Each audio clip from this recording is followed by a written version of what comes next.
Welcome to the Urban Complex, a system of interrelated, emotion-charged ideas, feelings, memories, and impulses. This name takes the definition and lays out what a listener should expect. A podcast where ideas, feelings, and memories collide, leading towards meaningful change. I'm co-host Chris Richardson. Please enjoy the journey with the Urban Complex. Smarter cities for a stronger tomorrow. All opinions by Chris Richardson, Dominic Papa, and podcast guests are solely their own opinions and do not reflect the opinions of Arizona State University or the Arizona Commerce Authority. Any endorsement of or messages from sponsors are solely supporting the production of this podcast. There is no relationship further than podcast purposes with any sponsor unless separately created with another entity.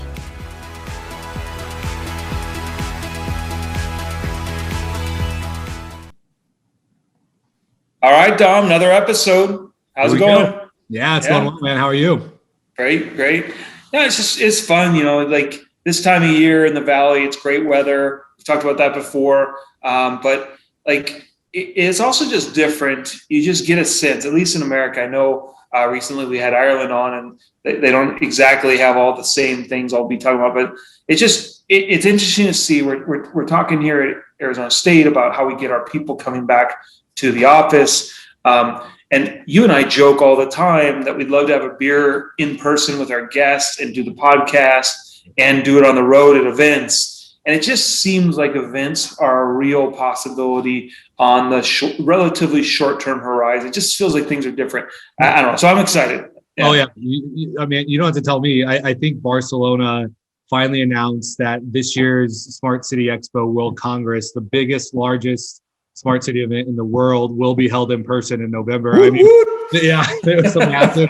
All the inner circles, all our guests, we were all talking like, oh, are we all going to go meet up? I think I've been, when it was in person, I went for like the last 4 or 5 years because it's just a great place to meet people, network. I mean, we'll have to take the Urban Complex to Urban Complex on the road, baby. Yeah. We're going to Barcelona. You heard it here first. I'm loving it. But I agree. It's exciting to see it come back to life. So hopefully we can keep up this positive trend.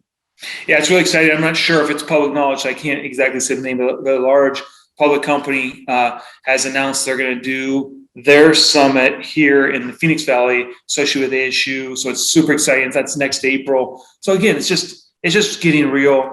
And hopefully this means that, we don't take a step backwards before we take a step forwards. It's just exciting time. So yeah. Well, so tell us, who do we have today? Who's our guest? Oh yeah, a good friend of mine, Mike Grigsby. I met him, oh man, I can't even count the number of years ago I met him, but I met him traveling on the Smart City circuit. I think at the time he was working for Cisco. I don't think I met him before during his Kansas City days, but just you're going to see just a real passionate guy. I believe he has a public safety background. I think he came from somewhere in the police department.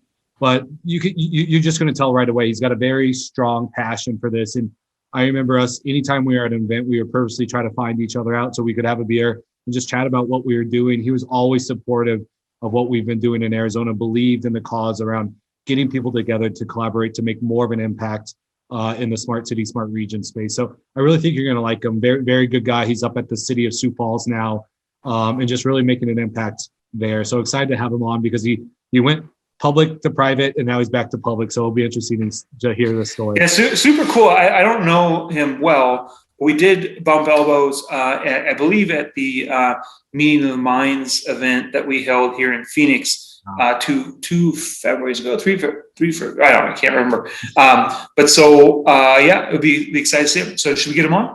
Yeah, let's get him on. Let's do it. Yep. Mike, good to see you, my friend. Thanks for joining us on the Urban Complex. Good to see you. Good. Mike. Yeah, great to have you here. Hey, so let's just jump right in, Mike. Why don't you start with a brief story on your background?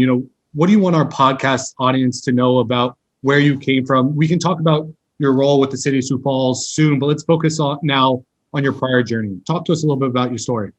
Man, there's so much to unpack, but I think what's really pertinent, and I said this a few years ago. I was actually spoke at a conference, and I told the audience, I said, you have to stop thinking about your job and start focusing on your work. Mm-hmm. And the work is what gets you out of the bed in the morning. It's what motivates you, what lights you up, and you can have all kind of different jobs and titles and things like that. And so I did this exercise for myself a few years ago. And my work is to be able to help people and organizations get out of their own way so they can maximize their potential. And everything that I've done, certainly over the last 10 years, but everything I've done just falls right underneath that. And I love leaning in with people, leaning in with organizations, leaning in with causes to say, what do you want to accomplish? And then let's walk that back into an actionable plan. So, I've had great opportunity. I served as a police officer, served as the chief information officer for a police department, large metropolitan police department. I worked for a transportation authority. I got to play a global role with a large computing company to build smart cities. And I'll tell you, it has been the idea of a smart city is probably the biggest thing that I have found in the last 20 years that's really lit me up, just from the opportunities that means and the impact that has for Joe and Jill Q Citizen, as well as anybody else in that space. When you say it, you light up. So that's exciting. Can't wait to hear more. Yeah, and I think that's an awesome kind of segue to what we're going to talk about next, because from so far the guests we've interviewed, a lot of the kind of leading smart city directors have had this interesting background of public, private, different roles, different opportunities. So I'm excited to see how this has transitioned into your role as a director of innovation and technology. But before we jump into the role, tell us a little bit about the city, population, location for our audience. So I am in South Dakota, which maybe the audience doesn't know is a state within the 50 contiguous states of the U.S. Where? Just point your compass north and keep going. So I am actually in the city of Sioux Falls, South Dakota, which is the largest city in the state. So the population is about 200,000. The total MSA, Metropolitan Service Area, is 260,000. So we definitely have the lion's share of what's going on in the metropolitan area. It's in the southeast area of the state. So it's very close to Iowa, very close to Minnesota. And you start to get this kind of regional tri-state impact of what's going on within the region. And, some of the key industries that are going on here is we have a historical financial industry here. A lot of the credit cards, first credit cards were processed here. A lot of that processing still happens here. Healthcare is huge here. Ag tech is a growing field, emerging field here. And education is coming up as another emerging large space employer and certainly an industry to be looked at within Sioux Falls. That's awesome. So let's jump into your role. I know when you got hired, you messaged me and told me how excited you were. So talk to us about this role of the Director of Innovation and Technology. What are you trying to achieve in that role? Yeah. So it's interesting because when so many different cities have innovation officers or innovation directors or things like that, and it looks different in almost every city. So to kind of just talk about what I oversee is I oversee information technology, the Office of Innovation, communications, data analysis, and then digital services. And so all of that falls under the umbrella of my department. And, one of the things that's really interesting is prior to joining here, I worked in private sector, and I was building smart cities all over the US and was working on that and working with leaders internationally and so forth. And one of the things that I learned is that there are few cities in the US that are gaining as much ground in that smart city comprehensive footprint as we were seeing overseas. And I literally wanted to step out of private sector, go back into the public sector, because one of the things that I don't want to say is missing, but one of the things that is definitely on the lower side is the number of people within the public sector, within these city municipalities that really have an idea and a comprehensive idea of what a smart city is. How should you lean in? What are the real opportunities? What are the real impacts? What are the real challenges? And it's quite frankly, that's one of the reasons why it's so challenging. And, for so many years, and I know both of you know this, is that for so many years, industry led it and it was all focused around technology. And that's not a bad thing, but it's also not the only thing. And so being able to look at this and see what the real impacts are going to be for the citizens and residents, we've got to build everything around that. So that's what I looked at and saw. Sioux Falls is an incredible community. It's small enough you can wrap your arms around it, but it's big enough that it's going to have meaningful impact when we do those projects. And strongly positioned financially, strong leadership in the administration, and a tremendous appetite within the community to get something done. And I mean, that's like a perfect storm. Right. You barely get all those together in one. That's great. So right. Congrats on being there. We're excited to see what you do. But so let me just double click on something you said there. So your department is literally kind of very, I guess, holistic, IT, innovation, communication. That's so incredible to me, because what we've heard in the past or our past guests is this idea of don't just put your smart city program nestled within IT and just leave it there, or nestled within economic development and leave it there, because it's very hard then to work horizontally across the organization. So with all those kind of functions within just one department, to me, that's fascinating. It kind of gives you that horizontal peer view, because I'm guessing you're doing communication, not just for IT, but you're doing communication across the board. Yep, exactly. So to me, that seems like a very interesting structure.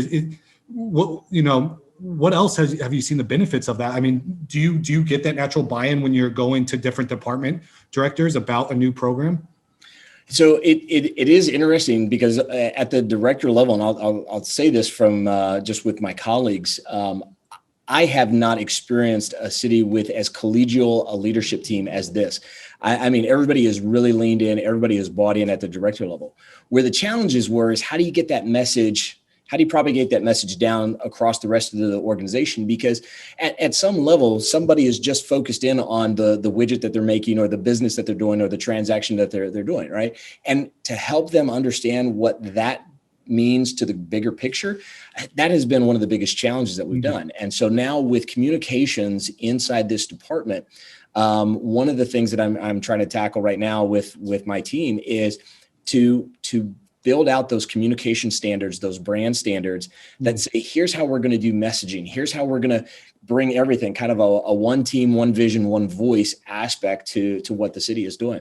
And I think every community could agree to this, is that there are a lot of great things going on in every community, but does the average resident know how to tie it in? Do they know how to tie economic development into the new park, into the new development, into the new housing area, into the new water rec plant? And they don't know how to do that. And quite frankly, some of them, they just don't want to. They're just thinking about how do I go to work and how do I get my kids to school, right? But if we miss the bigger picture of that, then we don't know where we can lean in, and then citizen engagement goes way down, right? Where do you report in, Mike? Like, are you? Sorry, again, say it again, Chris. Where do you report in the city? So I report directly to the mayor. That's what I saw from the announcement, which is really incredible. If you think about it, innovation, IT, geographical information systems, and then the communication and marketing. It's a really interesting structure. I was looking at the announcement when the mayor landed. Plus, I think it must be interesting. You report to a mayor that actually ran a digital marketing agency before that. Tell us about that. I mean, Not only are you reporting directly to him in this kind of unique role that we don't normally see in cities, but like he also knows a thing or two about communication marketing.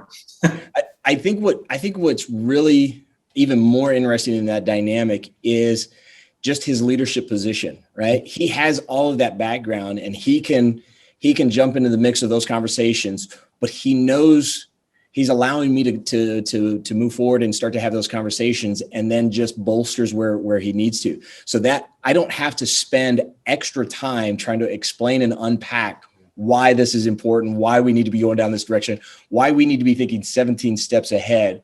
For example, we have one of the things I did when I first came into this position, I sat down with our public works director and I said, open up your project book, because we went out 100 years. Now, they don't have an actual project, but they know life cycle wise, this has to be replaced in 100 years. We looked at 100 years to say, how are we going to start sequencing all of these things? And if we have that much runway on all this, nothing should catch us by surprise. Right? Yeah. And you didn't go into specifics in your background, but you were referencing a industry company. So you were with Cisco, if I believe, right? Which was the the Internet of Everything. They were kind of really pushing this. So you were there. And then I also saw you were at Kansas City. So you probably know Bob Bennett, who is a big proponent. So you really have some experience here. Tell us a little bit about, you can weave in that experience or not, but either way, with this big picture of smart cities from all your experience, tell us about how difficult it was to launch a smart city initiative in the middle of COVID in a new city as you got up to speed. I think I took a lot of lessons from Kansas City. So Bob and I always say Bob and I were partners in crime in the middle of that. And we had a lot of fun. It was a lot of learning that was going on. And we were kind of making this up as we went. And what was really interesting was Kansas City had an opportunity to lean into what I call shovel-ready projects, right? We capitalized on those shovel-ready projects.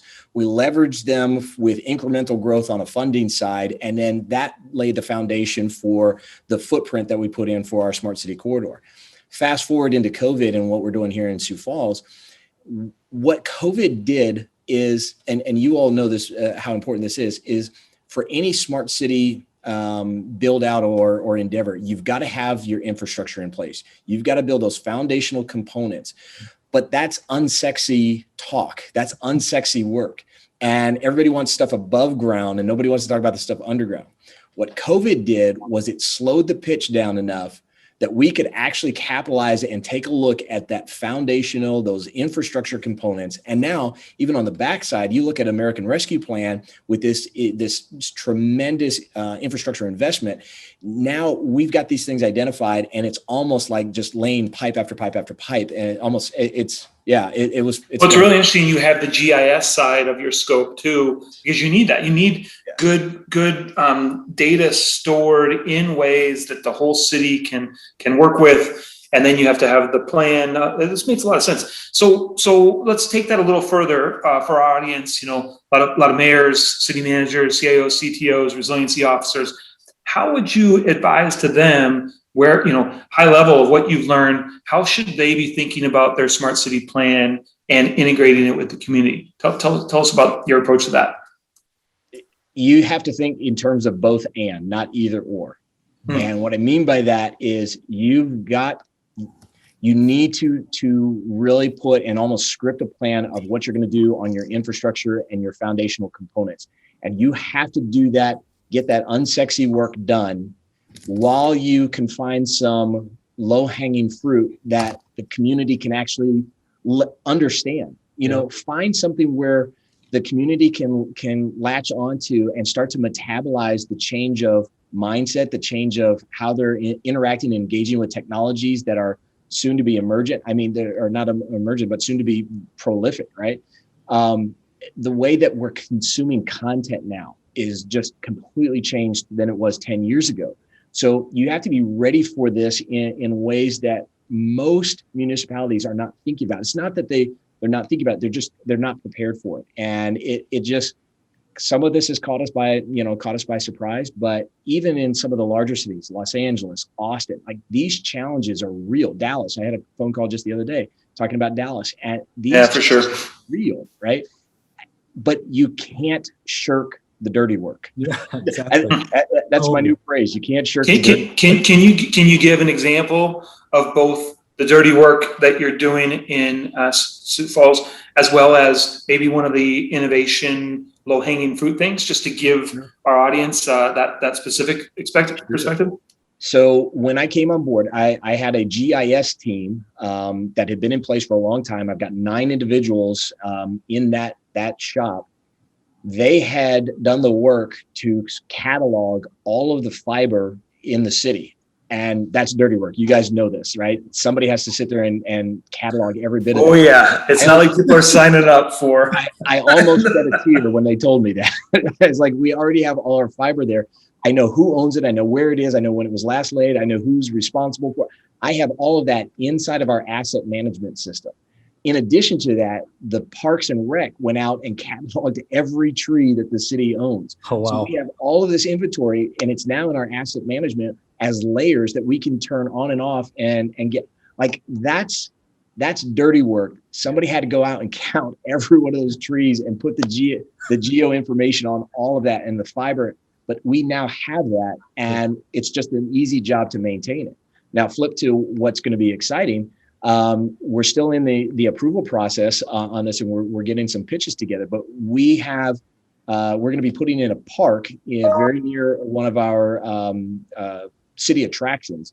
And the park is an opportunity for us to kind of create a living lab and a kind of a proof of concept for people to go in and interact with technologies. We're looking at kinetic sidewalks. We're looking at interactive kiosks. We're looking at cameras and LiDAR. We're looking at Wi-Fi. We're looking at things along those lines to go into the park where people can see this in a really, really benign way and in a fun and interactive way, to engage with those technologies, to engage with that in a way that as we start to roll this out across the rest of the city, they're going to go, oh, I had a great experience with that. I'm for that. Oh, you're going to roll this out here. The traffic lights are showing me how to do this. And that's, we're trying to get that in this kind of spoonful. Plus, once you have some of those digital interfaces, you can start to tell the story of those physical assets in that digital way too. So they kind of compound on each other. That's really cool. Yeah. Thank you. I mean, I think this is fascinating. It seems like you just have this like perfect all-star team, because so many times, Mike, as we used to talk in the past, we walk into a mayor's office and they want all the bells and whistles. How are we going to get flying taxis? We're going to be a city. And we're like, okay, do you know where fiber is to connect that, ubiquitous Wi-Fi you want?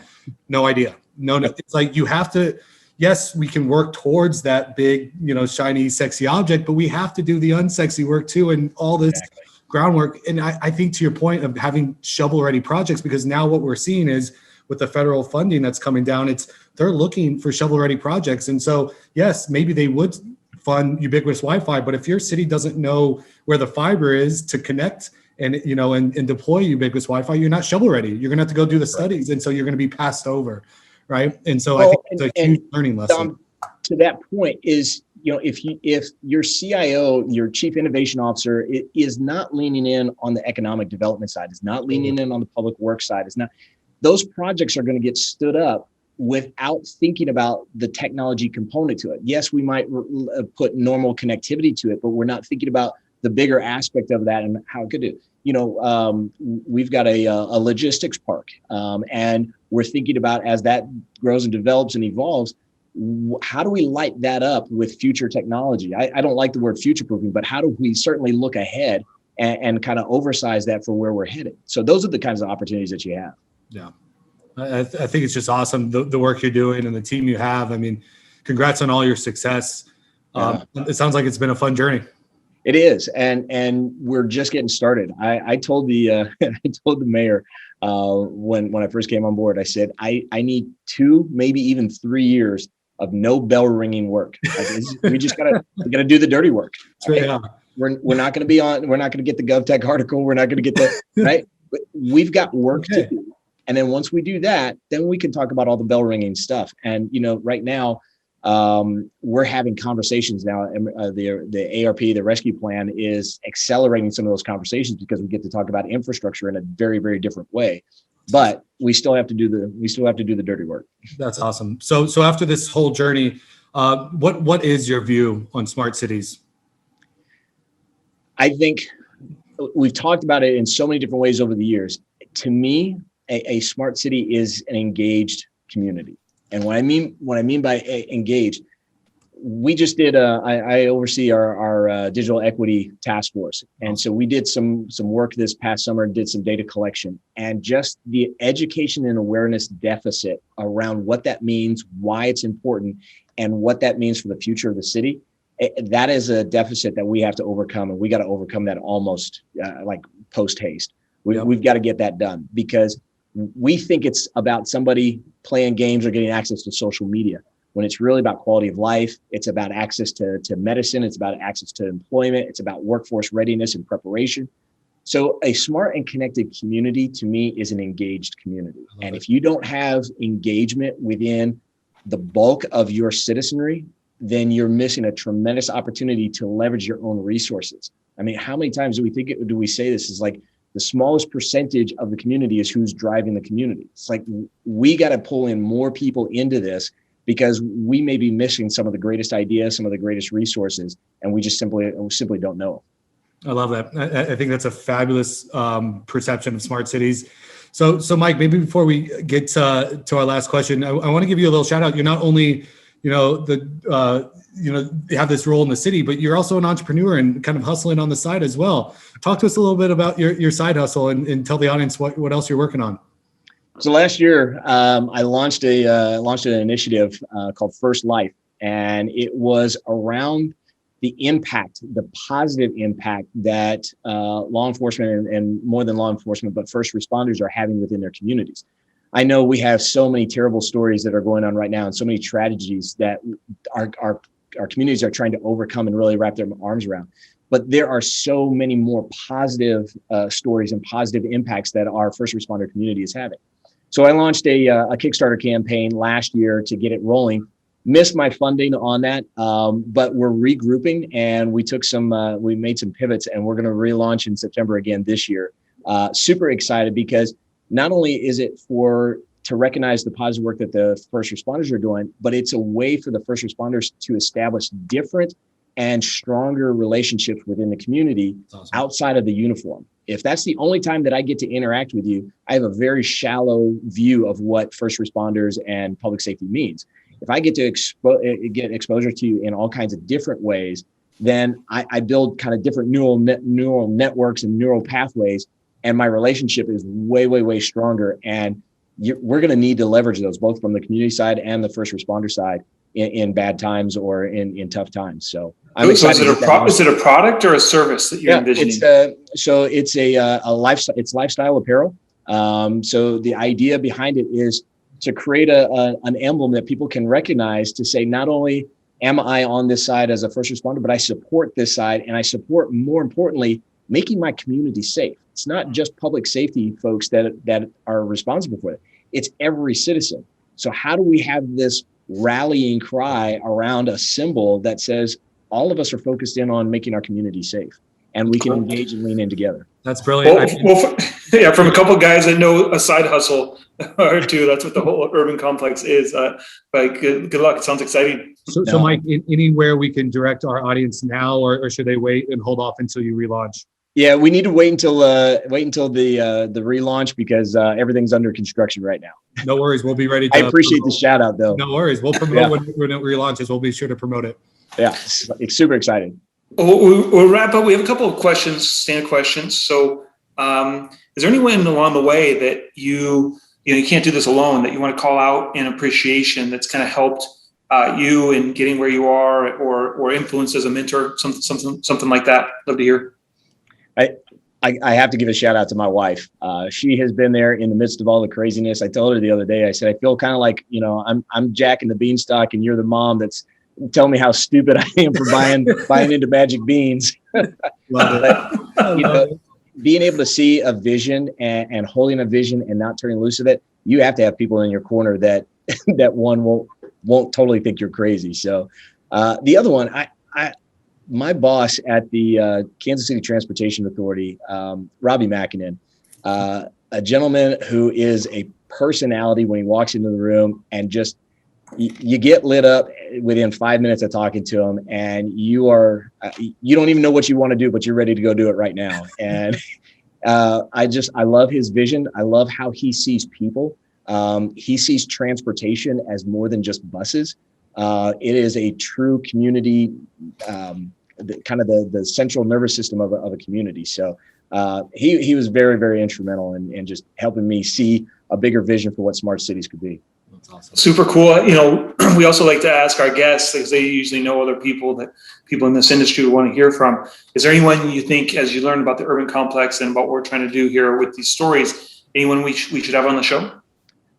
You already mentioned Bob Bennett. If you haven't gotten Bob, you got to get Bob on there. Michael Pegues out of Aurora, Illinois. Mike's doing some incredible stuff there. I told him that I'm about 7 months behind him, so I love it. He's got to keep running around and run over him. But Jen Sanders down in Dallas, just some great ones. Matt Arve down in Phoenix, in your neck of the woods. Yep. Matt's doing some great stuff down there too. So those are some right off the top of my head. Awesome. Awesome, Mike. Well, we appreciate it. I know I can speak for Chris on this. It's been a lot of fun, man. Your story is incredible. Keep up the amazing work in Sioux Falls. We're looking forward to following what you're doing. And like you said, maybe if you're in Phoenix sometime soon, we'll do an urban podcast catch up with you, and maybe we can do it in person this time. I would love it. You're awesome. Thank you so much. Appreciate you having you on the show. No, Thanks. Appreciate it, guys. Talk soon. Bye. All right, Chris, Mike Grigsby, what'd you think? Wow, he knows his stuff. It's funny when you open the door for him to tell about his background, you'd think he'd be all over talking about Cisco and that he was there from the beginning with the internet and everything. You'd think he'd be highlighting he worked with Kansas City and Bob Bennett, the godfather of smart cities. So he definitely knows his stuff.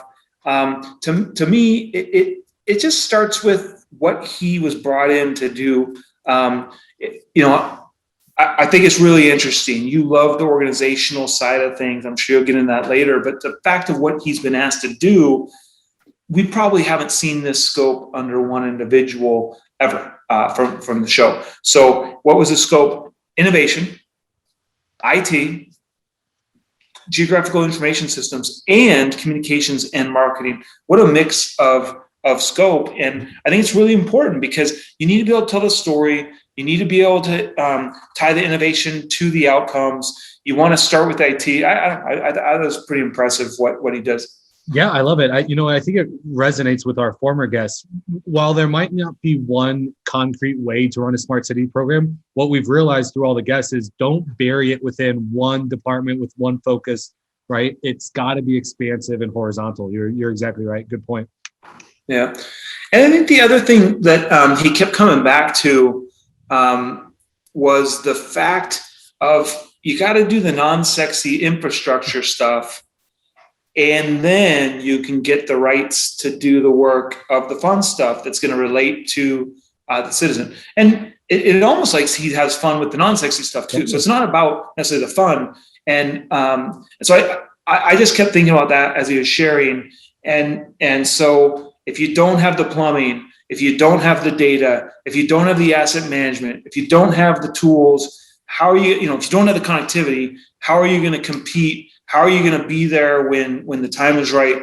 At the same time, like you got to have things, if you just hide in that world, no one's going to think you're relevant either. And so his approach is find the right opportunity, get something out there, tackle the thing that the city government cares about, that the citizens care about. And I don't know, if you put the right mix, you change the game. So I don't know, those were the two things that jumped out to me. Yeah, just hit on the last part. I think you hit the nail on the head. I think it's some great leadership advice from him. If you're not willing to roll up your sleeves and get down in the trenches and do the unsexy stuff, your team will never believe that you believe in them or that you're one of them, right? If you just hang out all day with the mayor writing press releases, your team's never going to follow you. However, and invest in the unsexy stuff, right? Not necessarily you have to be doing it, but you have to make sure it's prioritized because you see the big picture, why it's important. I mean, that GIS story he told was really, really cool. You're a great point. Yeah. But if then again, to your point, if you hang out in only the unsexy stuff and you don't give the mayor something to hang his hat on, you're never going to get anything done because you won't have the political leadership. You're irrelevant, right? Because if they don't talk about you at the council meetings or with the team meetings, well, then how do you get the buy-in from your peers to make stuff happen? Well, great points. The two things that I kind of picked up that I thought was very interesting, especially in the technical world, with the outside smart cities, everyone talks about we need to develop standards for smart cities, standards for IoT, standards for, broadband, et cetera, et cetera. I've never actually heard about internal standards. How do we ensure that we've developed internal communication standards so that way, if I'm the IT department and I'm talking about smart cities, the economic development department director is also talking the same way about smart cities. I see that as almost sometimes the number one fatal flaw in organizations is everyone has their own opinion or their own mindset about what smart city means, and you just run into conflicts. Or their own way of getting the message out that actually takes away from the core message, right? Yeah, no, I think it's a great point. Yeah. And the citizen's confused because I'm hearing this from this department and this from this department. What are we? What are we trying to do? So I thought standards for internal communication was very interesting. I think great piece of advice.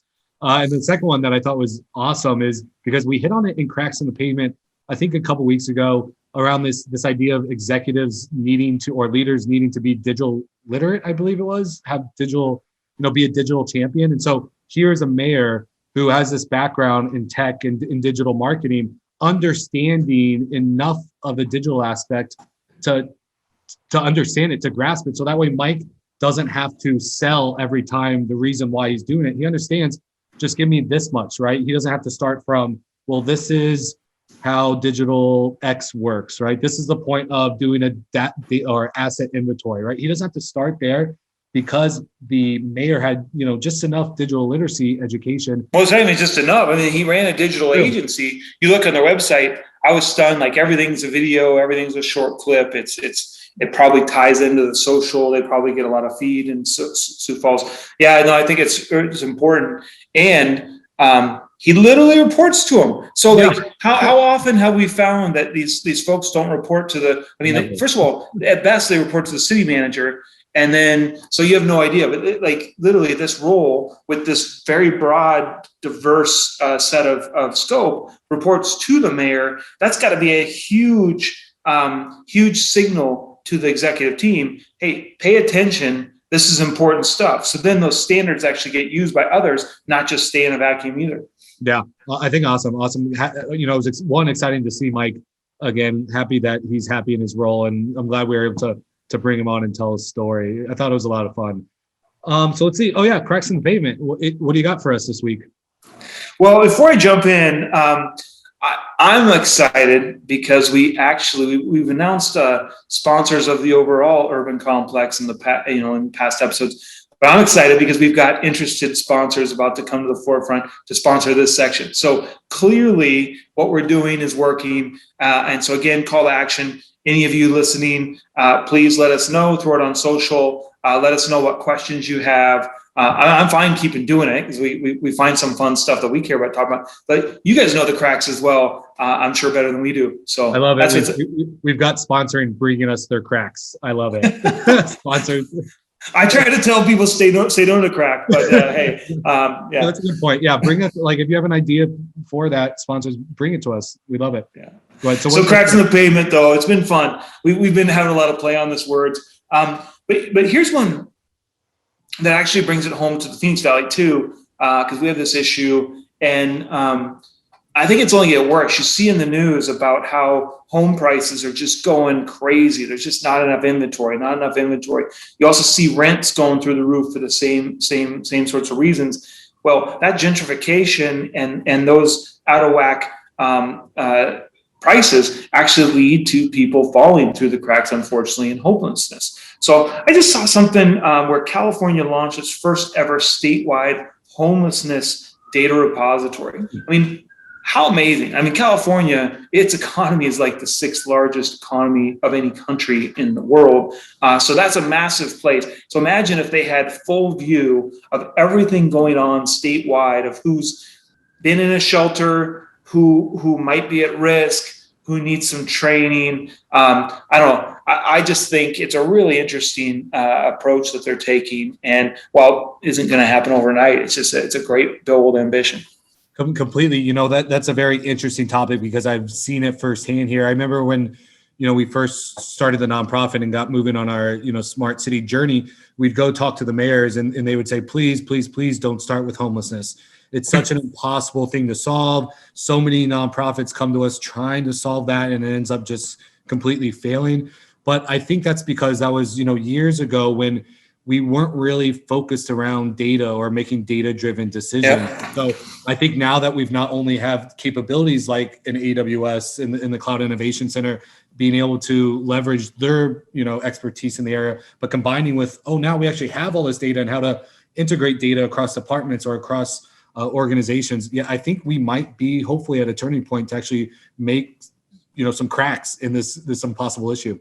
Or at least fill them, right? But you referenced the ASU Smart City Cloud Innovation Center, that partnership with Amazon Web Services. Like, we actually worked with the city of Phoenix's nonprofit that actually runs a homeless shelter. It's kind of the hub for Phoenix. And it was really interesting to see how they were having a hard time with data and understanding where the beds were and who was in them and what was available. And so, I think what California is doing is very noble. So if you can surface that to the forefront, you can make better decisions, you can invest better. And frankly, with so much change and so quick, if we don't get ahead, especially in places like Maricopa County, like we're growing like gangbusters, unfortunately people are being left behind. And so it makes a lot of sense. And I don't know, this one just resonated to me. So good points. Ultimately we hope the goal is California builds the model and we don't need to all create it ourselves. Let's replicate, let's pivot, as Mark Wittenberg from Tempe would say, pivot, adjust it, and then deploy it. So, well, who knows? Maybe they heard about our kick and maybe they stole our idea.